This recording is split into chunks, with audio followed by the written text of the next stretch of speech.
5व्या एपिसोडच्या सुरुवातीला आपण पाहतो की हेमे व बाबड्या उंदराचा बलात्कार करतात आणि उंदऱ्या जेव्हा त्याच्या वडिलांना याबद्दल सांगण्याचा प्रयत्न करतो तेव्हा त्याचे वडील त्यालाच मारतात, कारण त्यांना माहीत झालेलं असतं की उंदऱ्याला शंखासूर कलाकार बनायचा आहे. तसेच उंदऱ्या जो शंखासूरचा पोशाख बनवणार असतो तो पोशाख उंदऱ्याचे वडील जाळून टाकतात, ज्यामुळे उंदऱ्याला खूप राग येतो आणि पुढे तो गावातील कलाकार मंडळींच्या खोलीत जाऊन शंखासूरचा पोशाख चोरतो व हेम्याला पाण्यात बुडवून मारून टाकतो. पुढे प्रेझेंटमध्ये दाखवतात की सदा गाण्या व रघु या तिन्ही शंखासूर कलाकारांना चौकशीसाठी पकडून आणण्यासाठी विश्वास गावात जातो. तसेच त्यांच्याकडील शंखासूरचे जे कपडे असतात ते विश्वास DNA टेस्टिंगसाठी पाठवून देतो, कारण त्याला ही माहिती मिळावी की त्यांच्यातील कोणाच्या कपड्यावर नीलगाईचे केस आहेत. आता इथे सरपंच पुन्हा विश्वासला अडवण्याचा प्रयत्न करतो, कारण त्याचं म्हणणं असतं की विश्वास त्यांच्या प्रथेच्या मध्ये येत आहे. पण विश्वास जेव्हा एक एक करून सर्वांना विचारतो की या प्रथेबद्दल यांना सर्वात आधी कोणी सांगितलं, तर तेव्हा यांना माहीत होतं की आधी जे गुरव होते त्यांच्या स्वप्नात शंखासूर आला होता आणि त्यांना त्याने हे सांगितलं की तू काळजी करू नको, गावाची काळजी मी घेईल म्हणून. तसेच आता ते गुरव या जगात नाहीत. 3 वर्षांपूर्वीच त्यांचं निधन झालं आहे. जे माहीत झाल्यावर विश्वास म्हणतो की होळी, शिमगा, शंखासूर ह्या आपल्या प्रथा आहेत आणि त्या आपण मानायलाच हव्यात, कारण ते आपली संस्कृती आहे. पण खून जर का कोणाला प्रथा वाटत असेल तर त्या सर्वांना ताब्यात घेतलं जाईल. आता या तिघांना ताब्यात घेतलं जातं आणि चौकीत विश्वास जेव्हा यांना विचारतो की होळीच्या रात्री यांनी काय काय केलं, तेव्हा गाण्या तर तेच सर्व सांगतो की तो राजनला भेटला होता, जिथे त्याने याला गणपतीचं पेंडल दिलं. त्यानंतर रघु आला आणि या दोघांनी दारू पिली. तसेच पुढे रघु दारू पितच राहिला, पण गण्या तिथून घरी निघून गेला. आता रघु सांगतो की गण्या घरी गेल्यानंतर सुद्धा तो दारू पितच राहिला आणि जास्त दारू पिल्यामुळे तो तिथेच झोपला. तसेच सकाळी जेव्हा गण्याने त्याला उठवलं तेव्हा तो जागा झाला.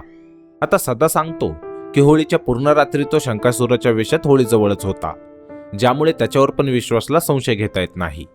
पण विश्वास जेव्हा त्याच्या पायावरील दातांची खून पाहतो तेव्हा सदा सांगतो की हे दाताचे निशाण कुत्र्याचे आहेत, कारण जेव्हा तो घरी चालला होता तेव्हा अचानक वाटेत एक कुत्रा आला आणि त्याला चावला व यावर तो डॉक्टरकडे जाऊन औषध सुद्धा घेऊन आला आहे. आता विश्वासला यांच्या विरोधात काहीच मिळत नाही, ज्यामुळे तो खूप चिंतेत पडतो. पण पुढे आपण पाहतो की या केसच्या संदर्भात बोलायला विश्वासचा SP यांच्या चौकीत येतो, जिथे SP पाहतात की गावातील शंखासूर कलाकारांना चौकीत ठेवल्यामुळे गावातील लोक चौकीबाहेर नारेबाजी करत आहेत. तसेच विश्वास सोबत बोलल्यावर त्यांना माहीत होतं की या शंखासूर कलाकारांपैकी कोणाच्याही पोशाखाच्या मुखवट्याचे केस राजनच्या बॉडीवर मिळालेल्या नीलगाईच्या केसांसोबत मॅच होत नाहीयेत. तसेच राजनच्या दातात जे स्किन सॅम्पल मिळाले होते त्याचा रिपोर्ट सुद्धा अजून यांना मिळालेला नाही. म्हणजे त्या कलाकारांच्या विरोधात कोणताही पुरावा नसताना फक्त यांच्यावर संशय आहे म्हणून विश्वासने यांना डांबून ठेवलेला आहे, ज्यामुळे SP या तिघांना सोडायला सांगतात.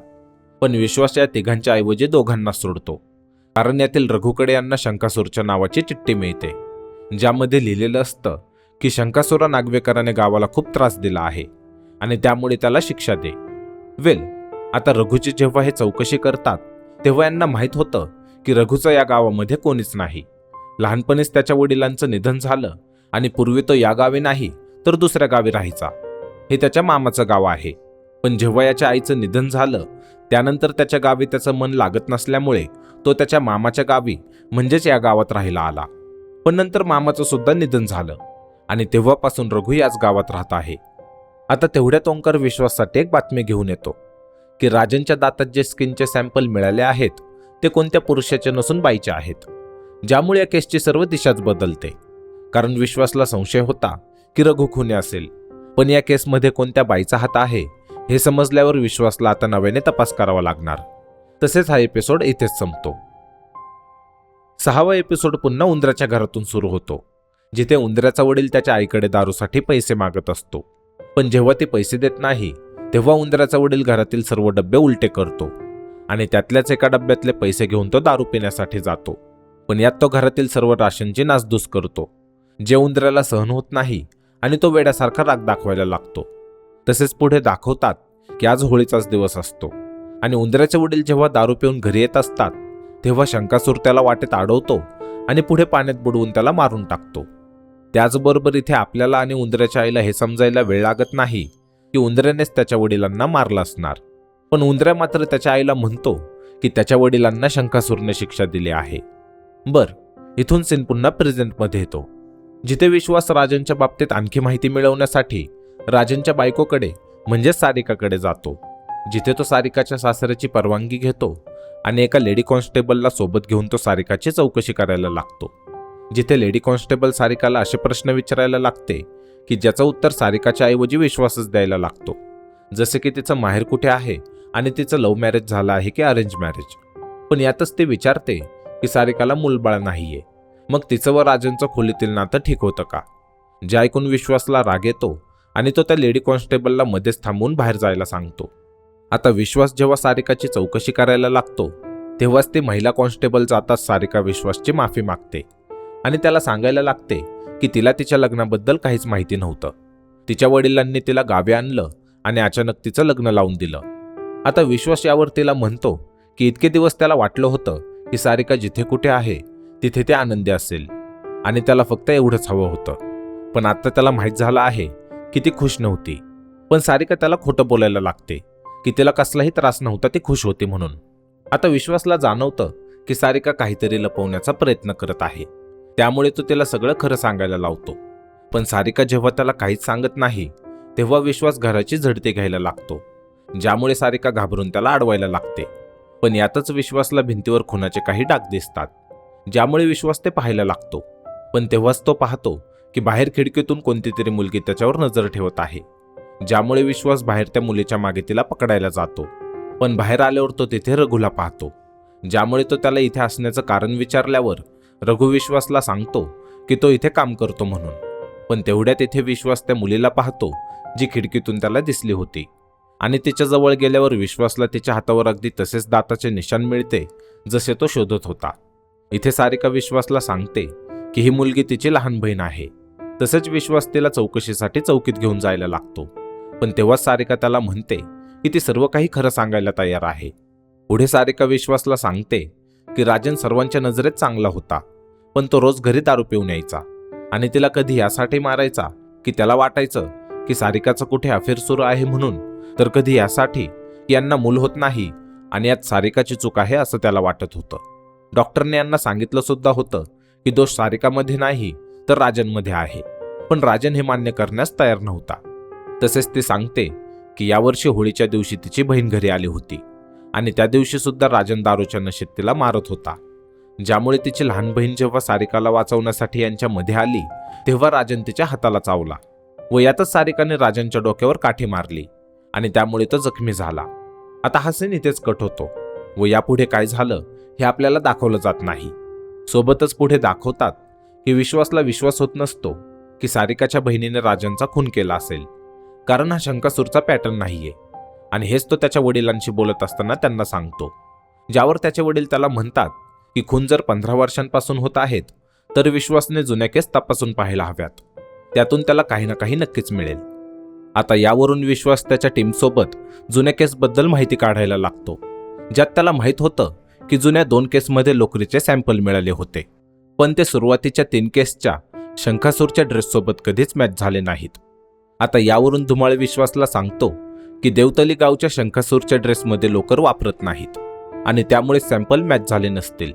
तसेच विश्वासला आत्तापर्यंत समजतं की नीलगाईच्या केसांपासून शंखासूरच्या मुखवट्याचे केस व दाढी बनवली जाते, पण शंखासूरच्या पोशाखात लोकरीपासून काय बनवलं जातं हे त्याला माहीत झालेलं नसतं.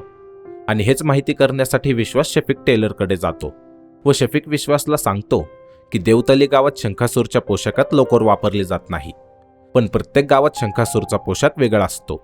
काही गावात मुखवट्यावर लोकरीसोबत झुमके असतात, तर या गावात झुमके 3 असतात, पण ते लोकरीचे नसतात. तसेच फक्त 3च गावात लोकरीचे झुमके असतात, ज्यात पालनेर गाव सुद्धा आहे. आता पालनेर गावाचं नाव ऐकताच विश्वासला आठवतं की या गावात राहायला येण्यापूर्वी रघुल पालनेर गावात राहिला होता. त्यामुळे विश्वास लगेच रघुच्या घरी तपास करण्यासाठी जातो, जिथे त्याला तसाच लोकरीचा वापर करून बनवण्यात आलेला शंखासूरचा मुखवटा मिळतो जसा तो शोधत होता. आता या मुखवट्याला विश्वास चाचणीसाठी पाठवून देतो आणि धुमाळला रघुवर लक्ष ठेवण्यास सांगतो, जेणेकरून यांना रघुच्या विरोधात पुरावा मिळताच हे रघुला अटक करतील. आणि यासोबतच हा एपिसोड इथेच संपतो. 7व्या एपिसोडच्या सुरुवातीला दाखवतात की उंदऱ्या शंखासूरच्या मुखवट्याला घेऊन बसलेला असतो आणि तो शंकासूरला म्हणतो की बबड्याच्या पापाचा घडा भरत चालला आहे आणि त्याला शिक्षा मिळायलाच हवी. तू बबड्याला शिक्षा देशील ना? आता हा बबड्या तोच आहे जो उंदऱ्याला नेहमी त्रास देत आला आहे. बर, इथेच उंदऱ्याची आई पाहते की उंदऱ्या एकटाच बडबडत आहे, त्यामुळे ती त्याच्यावर खवळते. तसेच ते उंदऱ्याच्या हातातून शंखासूरचा मुखवटा घेते आणि त्याला पेटीत ठेवून ती पेटी फेकून द्यायला लागते. पण तेवढ्यात उंदऱ्या असा वागायला लागतो की जसं काय त्याच्या शरीरामध्ये शंखासूर प्रकट झाला आहे आणि आता हेच त्याच्या आईला समजतं. तसेच आज पुन्हा होळीचा दिवस असतो, त्यामुळे उंदऱ्या शंखासूरचा वेश करतो आणि होळीच्या ठिकाणी जातो, जिथे उंदऱ्या त्याच्या आईसमोर बबड्याला घेऊन जातो आणि पुढे त्याला मारून टाकतो. आता दुसऱ्या दिवशी उंदऱ्याच्या आईला हे समजलेलं असतं की उंदऱ्याने बबड्याला मारून टाकलं आहे. पण उंदऱ्या त्याच्या आईला म्हणतो की गावात सर्वच त्याला घाडून पाडून बोलतात, पण शंखासूर माझा मित्र आहे आणि त्याने उंदऱ्याचं ऐकलं व बबड्याला शिक्षा दिली. तसेच इथून सीन पुन्हा प्रेझेंटमध्ये येतो, जिथे विश्वास पालनेरच्या जिल्हा परिषद शाळेत जातो आणि रघुविषयी माहिती काढायला लागतो. इथे एक सर सांगतात की रघुला सर्व उंदऱ्या म्हणून चिडवायचे, ज्यामुळे तो खूप चिडायचा, पण त्यावर तो काहीच करत नव्हता. तसेच सर्वांना वैतागून त्याने बोलणं बंद केलं आणि नंतर तो एकटाच राहायला लागला. आता यांच्याकडूनच विश्वासला माहीत होतं की रघुच्या वडिलांचा मृत्यू होळीच्याच दिवशी पाण्यात बुडून झाला होता आणि यांच्या सांगण्यावरून रघुच्या आईने रघुला रत्नागिरीच्या मनोरुग्णालयात दाखल केलं होतं. आता इथून विश्वास त्या वेड्यांच्या हॉस्पिटलमध्ये जातो, जिथे रघुला ॲडमिट केलं होतं. इथे रघुच्या डॉक्टर सांगतात की रघुची आई जेव्हा त्याला इथे सोडून गेली होती तेव्हा रघुशी बोलल्यानंतर त्यांना माहीत झालं की रघुवर खूप अत्याचार झाले आहेत, पण त्याच्यापेक्षा जास्त अत्याचार त्याच्या आईला सहन करावे लागले आणि यामुळे रघुच्या बॉडीत एक दुसऱ्या पर्सनॅलिटीने जन्म घेतला, ज्याला तो शंखासूर म्हणतो. खरं तर रघु या हॉस्पिटलमध्ये 1 वर्ष होता, पण त्याच्यामध्ये काहीच बदल झाला नाही आणि काही महिने जेव्हा रघुची आई त्याला भेटायला आली नाही तेव्हा रघु होळीच्या दिवशी तिला भेटायला गावी गेला, जिथे त्याने पाहिलं की त्याच्या आईला खूप लागला आहे आणि ते आता या जगात नाही. कदाचित गावातील ज्या वाईट लोकांची नजर तिच्यावर होती त्यांनी तिचे असे हाल केले असावेत. आता आई गेल्यानंतर रघु परत हॉस्पिटलला कधीच गेला नाही आणि तो असंच गावात शंखासूर बनून वाईट लोकांना मारू लागला. आता इकडे विश्वास या डॉक्टरांना विचारतो की रघुच्या मनात जी शंखासूरची पर्सनॅलिटी आहे ती कधी समोर येते, ज्यावर डॉक्टर सांगतात की ज्या गोष्टीचा रघुच्या मनावर खोलवर परिणाम झालेला असेल त्याने रघुच्या मनात असलेली ती पर्सनॅलिटी समोर येऊ शकते, जसे की कोणत्या आवाजाने किंवा अशी कोणती घटना ज्याने त्याला धक्का बसेल. आता हा सीन इथेच कट होतो आणि पुढे आपण देवतली गावात भरवण्यात आलेली पालखीची नृत्य स्पर्धा पाहतो, जिथे आजूबाजूच्या गावातील गावकरी त्यांची पालखी घेऊन आलेले असतात. तसेच इथे विश्वास त्याच्या टीमसोबत येतो आणि तेव्हाच विश्वासला फॉरेन्सिकवाले डॉक्टर फोन करून सांगतात की सारिकाच्या बहिणीचा DNA राजनच्या दातात मिळालेल्या स्किनच्या DNAशी मॅच होत आहे. पण विश्वास त्याला सांगतो की तिने खून केला नाही, कारण सारिकाने जेव्हा राजनच्या डोक्यात काठी मारली होती तेव्हा राजनच्या डोक्यावर जखम झाली खरी, पण तो तिथून उठून घराबाहेर गेला होता. आता विश्वासला माहीत होतं की त्याला जो रघुच्या घरात शंखासूरचा मुखवटा मिळाला होता त्याचे केस आणि लोकरीचे सॅम्पल मॅच झाले आहेत, म्हणजेच रघु खुनी आहे. आता विश्वासकडे तर सर्व पुरावे असतात की रघु खुनी आहे म्हणून, पण त्याला ही खात्री करायची असते की रघुच्या मनात शंखासूरची पर्सनॅलिटी आहे, ज्यामुळे इथे पालखीच्या स्पर्धेत आजूबाजूच्या गावातून आलेले शंखासूर जेव्हा पालखीजवळ नाचायला लागतात तेव्हा विश्वास माईकवरून जोरात उंदरे अशी हाक मारतो, ज्यामुळे रघुच्या मनातील शंखासूरची पर्सनॅलिटी ट्रिगर होते आणि विश्वासला खात्री होते की डॉक्टर जे काही बोलले होते ते खरं आहे. तसेच विश्वास रघुला ताब्यात घेतो. आता पुढे 3 महिन्यानंतर दाखवतात की रघुला पुन्हा त्याच वेड्यांच्या हॉस्पिटलमध्ये ॲडमिट केलं जातं, जिथे पूर्वी त्याची ट्रीटमेंट सुरू होती. तसेच विश्वासने अखेर ही केस सॉल्व्ह केलेली आहे, त्यामुळे या देवतली गावची जी दरवर्षी होळीला खून होण्याची प्रथा होती ती अखेर बंद होते व शेवटी आपण सारिका व विश्वासला त्याच पाण्याच्या हौदाजवळ पाहतो ज्यात राजनला मारून टाकण्यात आलं होतं आणि या सीनसोबतच ही देवखेळ नावाची सिरीज संपते.